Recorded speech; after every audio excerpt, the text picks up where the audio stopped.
Welcome to Childcare Conversations, the podcast where early childhood leaders like you get real-world strategies, honest talk, and a whole lot of support. Whether you're running one center or many, we're here to help you lead with confidence and clarity. This episode is brought to you by Center IQ. If you've ever added a child to a classroom, adjusted staffing, or made a quick schedule change, and then spent the next 2 weeks fixing the ripple effects, you're not alone. Most leaders make decisions and then see what happens. Center IQ's decision intelligence lets you see what happens before you decide. Start your free trial today at centeriq.io. Now, let's get into today's conversation, one we think you're really going to love. Well, the secret to having really good blackened fish is not putting pepper on it, but letting your cast iron do the cooking. Oh, wait. This is the wrong podcast for that. Okay, so today, all the way from Louisiana, we have got Jonathan Pearce joining us. And no, his name is not Hawkeye, and he did not work in a MASH unit. But today, he is going to talk about what it's like to grow up in childcare, and I mean literally. And now he is the voice of Louisiana childcare at a national level. And so, Jonathan, thank you so much for joining us. And we are excited to talk about literally all things childcare with you.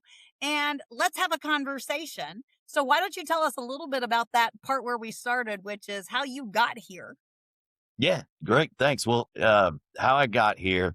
So you see, when a man and woman love each other, and that special kind of hug. No. That's a different podcast. Totally different podcast. So, mom owned a dancing school. She started teaching dancing when she was 14 years old, and when grew it to this massive review productions and all of this fun stuff. And I grew up when I was born. She decided that she didn't want to just send me anywhere. She wanted a place where I was actually going to learn, and she understood business. So she said, you know what?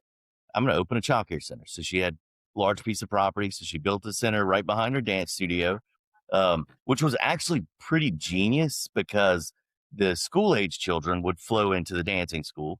And so that's, I literally from infancy was going there every day. And so, okay, so I got to ask a question. Do you dance? I actually did. We did a lot of Adagio. I'll have to find some videos and send them to you guys. We were in reviews. I danced. I was James Bond on a cruise ship and in Disney World. Okay, but why is it all past tense? You don't do any more dancing? You don't spin at all anymore? So I actually just recently did a Dancing with the Stars fundraiser, and we went last, and I may or may not have missed a few steps because of just no food and maybe a cocktail or two. So not nearly as good as I used to be, but we still had a blast with it. I love that. That's a great story. I'm gonna have to start hunting you down at conferences and go, hey, where's Jonathan? We need to see him dance out here. Absolutely. I love it. So yeah, then I went to college, and I went to college to become an engineer to work in the oil field, because in South Central Louisiana, that's what you do if you're a male. And so I did, and I really enjoyed the classes. I was not extremely studious, but I did well I was a good test taker. So, but I had a lot of fun in college. So I was bartending at a local pizzeria, and I was working as a camp counselor, then summer camp director, but also doing the books and at night for the dancing school and the childcare center. So the camp counselor wasn't at the bar? No, it was not. So you had two jobs. I'm just trying to make sure I'm on track here, because I was like, that's correct. Well, no, that's an interesting version of camping.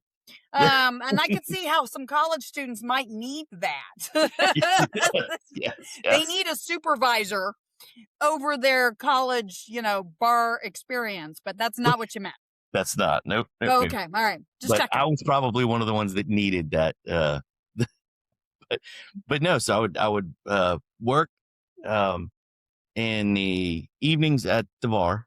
And then in the afternoons, I was doing, I was a camp counselor for after school. And then I would work a little bit doing the books. And then I would go bartend and then go to school and do it somewhere in all there over. you went to school? I did. I was taking 19 hours and it was a lot of fun. Nah, I didn't do very well at the beginning, but realized I had to get my schoolwork on track. So I loved what I was doing in the center. I loved the bartending scene too, but I knew that wasn't going to be a long-term career for me. And so I decided that I wanted to, mom and I had a talk. She said, look, I'm going to sell. Your brother doesn't want to have anything to do with it unless you want to run the business. And I said, I really like what I'm doing. And so I would love to, and I learned a lot from her already. And then my grandmother had passed away. So that was in 01, I believe. And so when she passed, she had there was a lumber yard on her property that my grandfather had. So my mom and her two brothers decided to tear that down. And then I helped them build a shopping center. I did not fund it, but I did the management and the legwork of the, managing the contractors and the fire marshal and all that fun stuff. So also, you and Carrie both know what it's like to take something that was not originally something and make it something else. So Carrie did that with Texas ranch land and made it into a neighborhood complete with elementary school. Yep. Really? And golf course. That's golf really course, cool. hiking trails, swimming pool, apartment complexes. So we have had, it still has. I just don't own it anymore. From like apartments that took subsidies all the way to multi-million-dollar homes, all in the same community. This is so awesome. That I need to hear your this whole story. family could live in the same community and have the same access to a swimming pool, to a golf course, to city parks, to a good elementary school. That is awesome. I need more information, and I want this story. That's a separate podcast. So we've got 4 or 5 of them that we're going to. I did not write those down, so somebody's going to have to send me a note. So anyway, you helped build this shopping center that was what used to be a tree farm or something. A mill, a lumber yard, like where you sell wood. Okay, so you weren't growing the trees or milling them. You were just you were taking other people's work and selling it. I got it. Okay. So that was my grandfather's, who I never got to meet, but I hear he was an amazing man. But he had this lumber yard that we got to play in growing up because it was abandoned. Nobody really used it. So just a lot of old stuff. And so when my grandmother passed, they decided to build a shopping center. So I managed it. I helped design, create, and do all the fun stuff. So, but again, did not fund it. And then my grandmother's house was on a main highway in a small city in just south of Lafayette, Louisiana. And so we decided that if I was going to if I was going to come into the business, we needed to make more money so that we could support lifestyles. And so, we decided to turn that, my grandmother's house into a childcare center. Oh, so it was me, Papa's. Yes.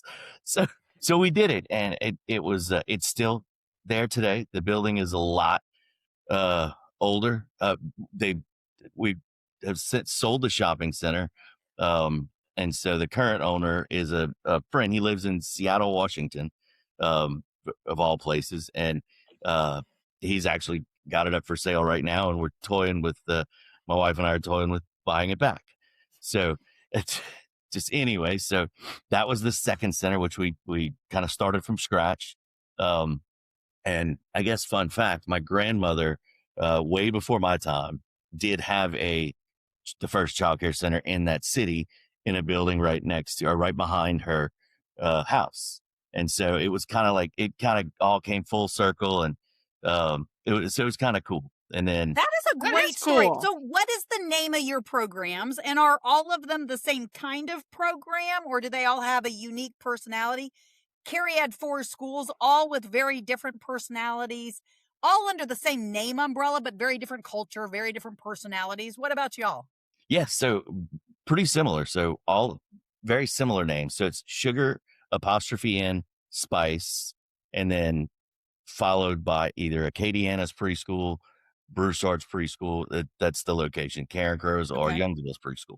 And so they are very different in size and in culture. So, and a lot of it, but the culture and a lot of it, hopefully thanks to some of the stuff we learned in at a class with two lovely ladies about branding in Memphis recently, is to kind of bring it all together. But they'll each have their own unique, style. But what we found years ago when we opened all of them, they're in different areas of our, different areas. And so the culture of the clients were different. And so even though, we are known in Cajun country as these, we've got this culture that's really strong, but even in these little pockets, they're a lot different. So we kind of catered to that one, but the buildings are different and their sizes. So we've got one that's licensed for 250 plus, and we've got one that's licensed for 110, and another that's 100 something. And then my grandmother's house, which was licensed for 68. And so, okay, so 250, that's its own shopping center. Right. It is. It's a large campus, and that was actually that was actually the same campus that started everything.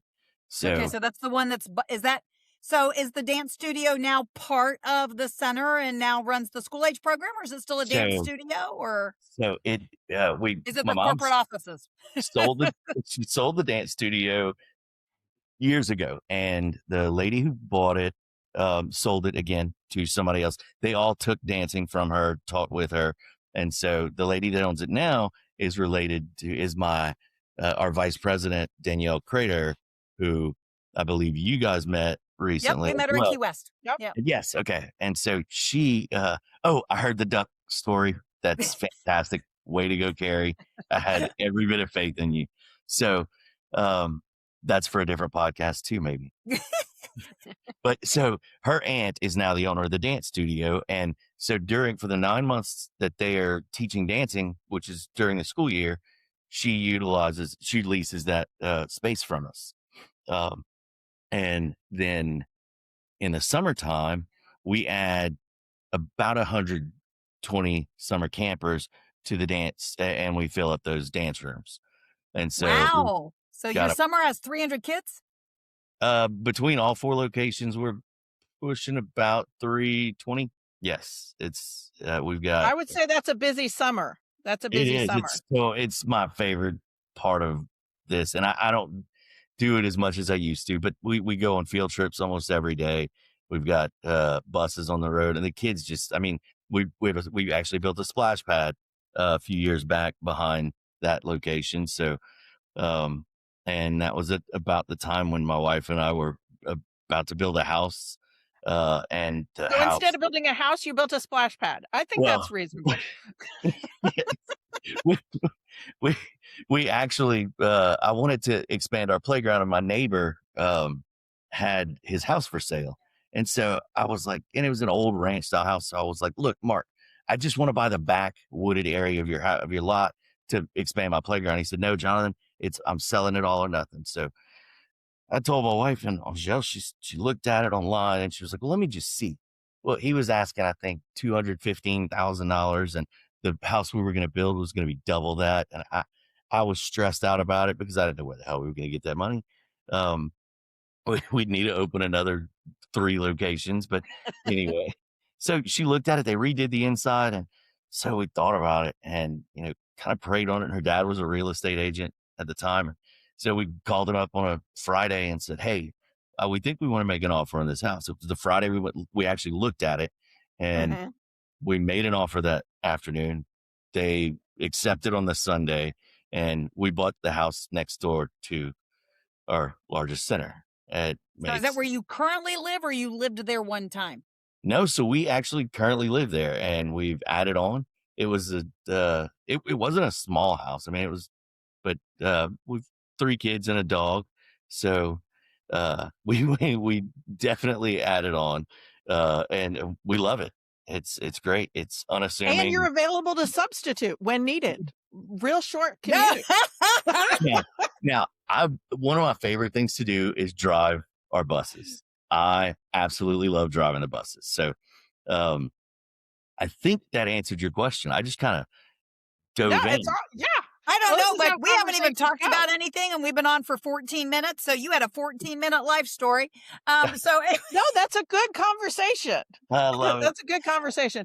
And I have an idea for a field trip that I might want to go with you on. So we'll talk about that after the call. She wants to go pet some gators. I know what she wants. No, that is not what I want to do. Pet some gators. There we go. No.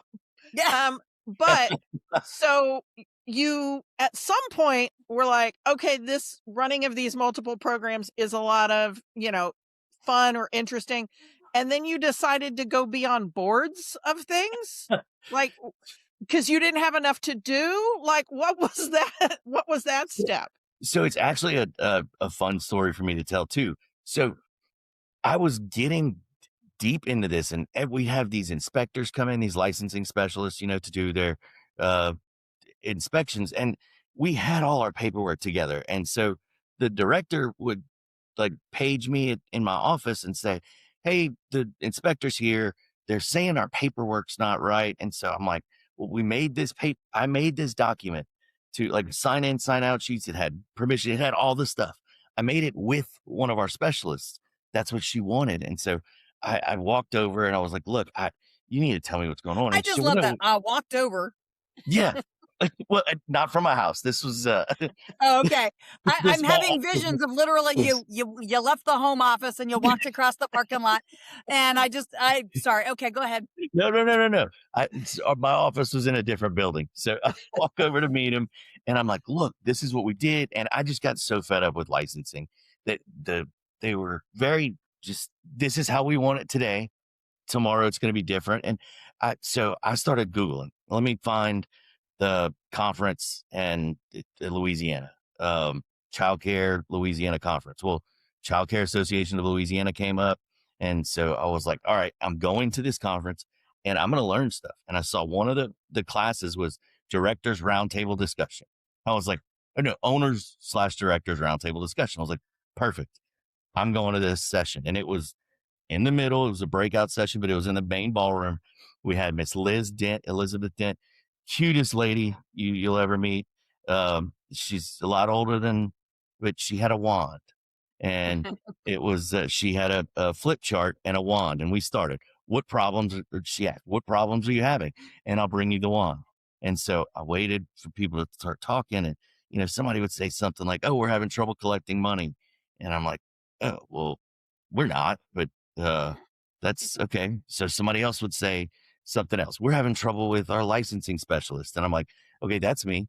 And then all of a sudden I'm like, yeah. So I just started taking notes, and everybody's writing on the flip chart.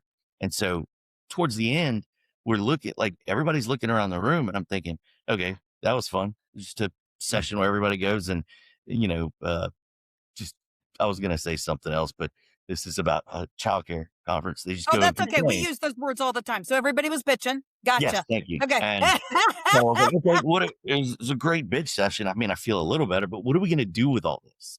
And so I was like, I've got the notes. Let me go talk to somebody. So I went and found the president of the association at the time, is Pat Crocker. And I was like, hey, Pat, you were in this thing with us, but what are we going to do now? And a few other people were around, and they said, that's a great question. What are we going to do? And I said, well, I've got all this document. Like, what do we do with this now? Like, I wrote everything down, and we need to go to set up a meeting with them. Do you want to be a board member? And I was like, let me ask my fiance. We weren't married at the time, and she dropped me off and went shopping. And so I was about to ask you the role that your wife and kids play in the program. So your wife spends your money. Got it. Okay, go ahead. Yes, absolutely. And she does a really good job. She's really, really good. And so, I talked to her about it on the way home, and she was like, yeah, I think that'd be great. And so I got on this board not knowing what to expect. And I had actually served on a Chamber of Commerce board of directors in the city of Youngsville, where I still serve, but I'd started that when sounds like a great name for a town, Youngsville. Yes, yes. I think I need to go there. You do. You absolutely do. Everybody does. It's actually one of the fastest growing cities in I don't think Louisiana. he made the connection, Carrie. Kate's Oh last my God. name. Oh my God. I did not. I don't know where I was going. It's That's I just okay. thought I you used thought it to was a say the cute same thing name. when I lived in Oklahoma, that I kept needing to go spend more time in Woodward, Oklahoma. In the same kind of, I'd get the same response. They're like, but it's up in the panhandle. Nobody really goes there. And I'm like, so my maiden name was Woodward. Like, they're like, oh, so. I don't I have that love happen with either of my last names. That doesn't happen. I want to go run for mayor. Do it. The mayor's actually a really good friend of mine. He's Well, like, good. he's Well, tell them real, they need to no, leave it's and they need to hire me. No. real fun. Come on in. Come on in. We would love it. How did you pick what your next career is going to be, Kate? Well, I had this conversation with Jonathan and found out there was a town named after me. Yes, Well, 100%. not really, but it sounded fun. Yeah. Okay, so sorry, that was No, that's awesome. So I love it. So it's the city of Youngsville is where we had my grandmother's house in that center. So I was on the board of directors. So I knew how the boards worked. And then with this childcare or association. you thought you knew how boards work. You're right. Yeah, that is 100% correct. And I can tell you some stories over the past, that was 2009 I started. And then, so I learned a lot. We started actually going to started advocating, not always at the legislature, but advocating with our regulatory authority. And so we would set up regular meetings with them. And it was fantastic. And we were under it was DCFS, which is Department of Children and Family Services, or as we used to call them, the Department of Communist Fascist Socialists. But we actually in 2012 had the lead agency change from them to the Department of Education, which was a huge shift for our industry over here. It was awesome.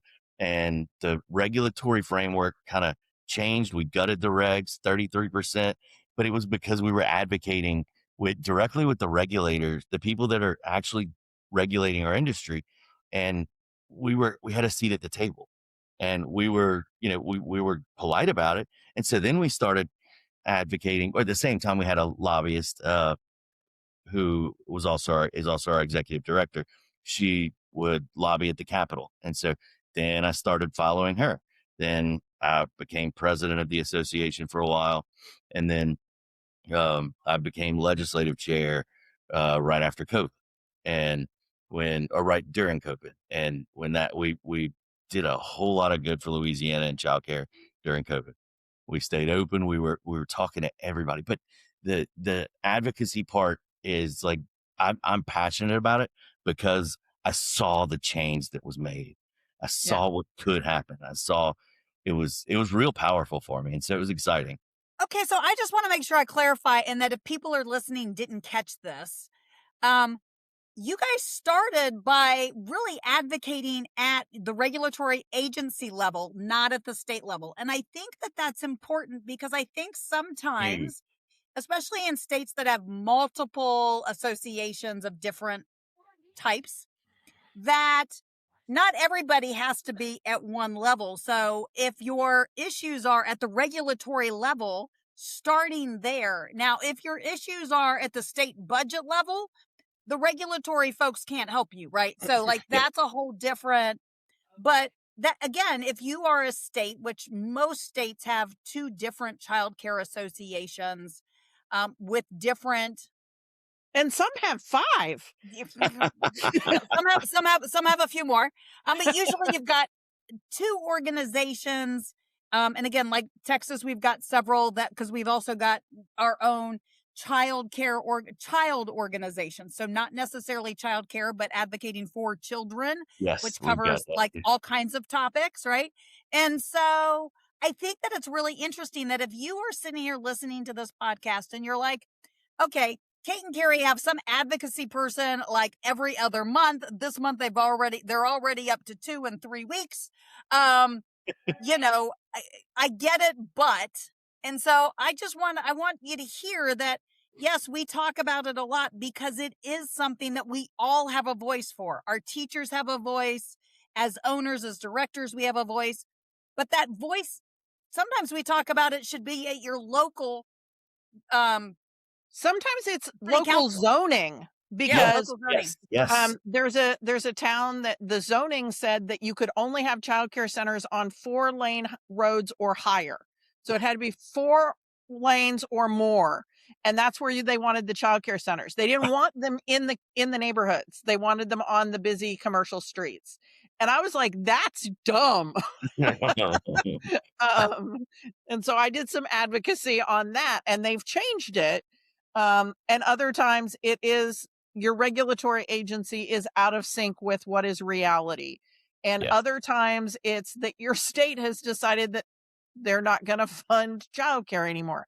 And, it's what is the issue for your community, your center right now, and advocate for that.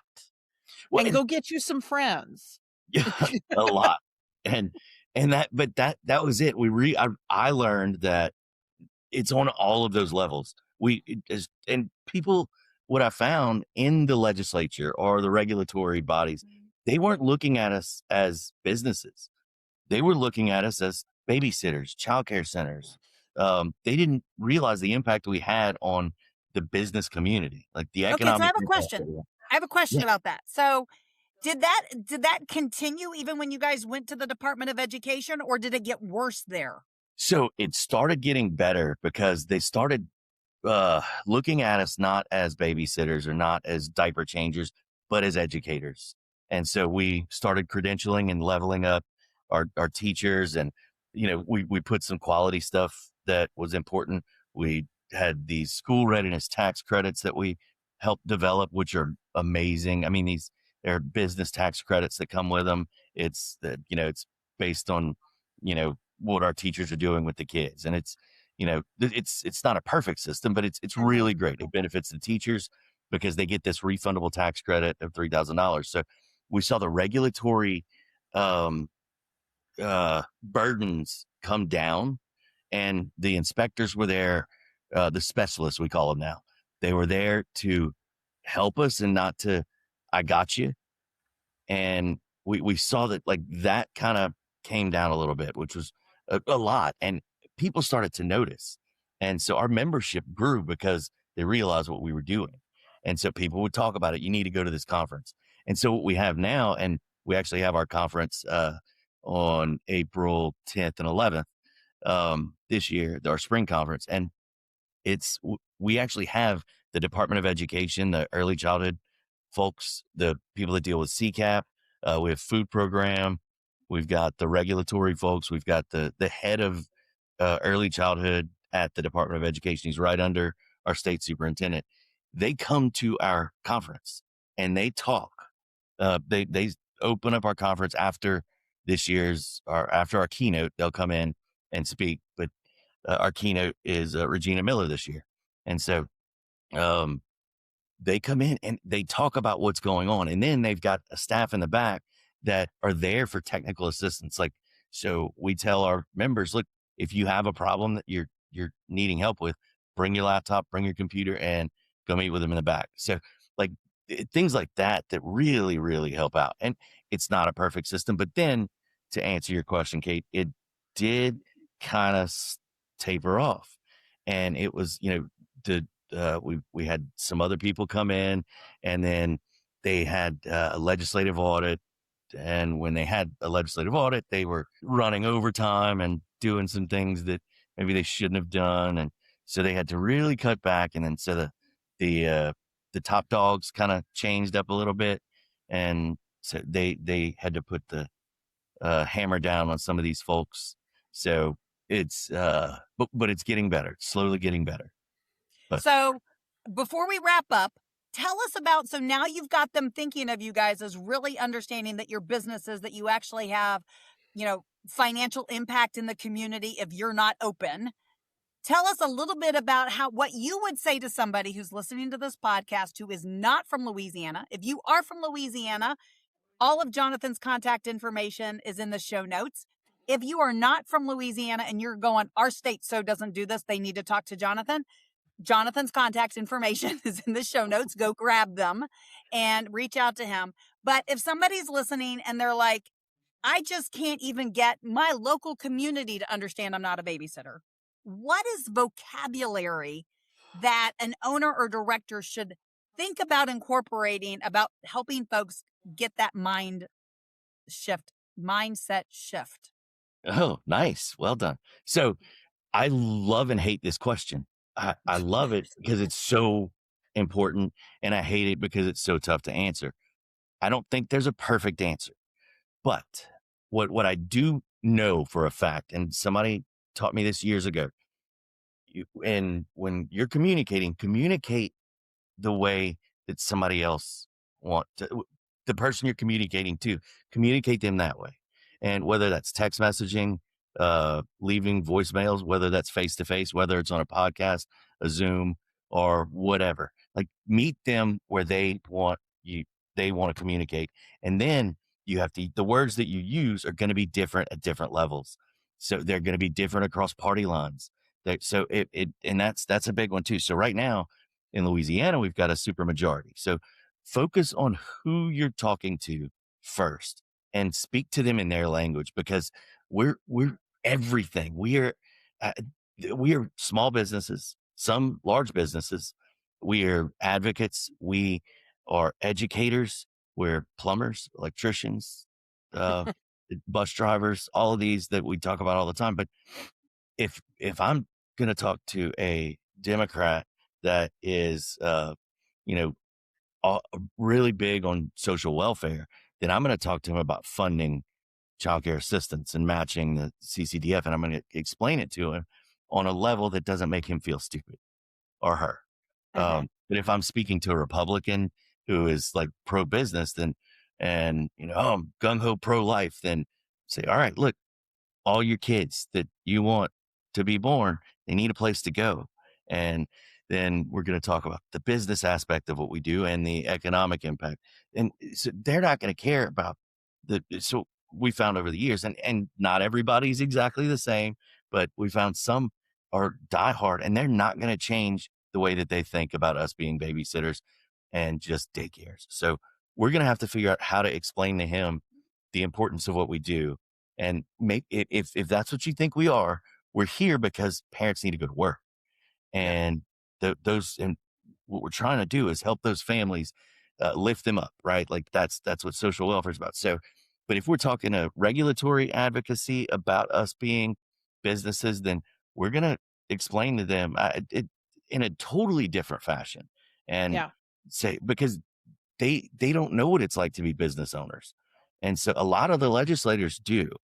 But a lot of the regulatory folks don't understand it. And so, look, we understand that, you're coming in, but we also had the fire marshal come in and tell us that we can't lock this door.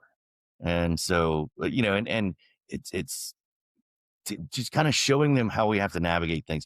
Oh man, look at that new fence. That fence cost me $15,000, and my salaries are 60% of my revenue on a good month. And but explaining it to them, and the parents, they don't understand expenses most of the time. They just know that childcare is expensive. Absolutely. And so another piece of advice is, when you go up on tuition, don't go get a new truck the next day. Yeah. No, don't get a G-Wagon if you're complaining that you don't have the money for something. Absolutely. No, absolutely not. Or that F-150. I got the brand new F-150 and I got the spinning wheels, and no, don't do that. Absolutely not. Jonathan, thank you so much for joining us. And folks, we will definitely have Jonathan back for maybe 1 to 5 more episodes. We'll see. We might have Jonathan be a regular guest, but we are so glad that you joined us. And Carrie, what do people need to do? Well, they need to share the show with somebody else who needs to know what we talked about today, and go out and figure out who is one person you can talk to about a challenge that you're having in your program. Find one person.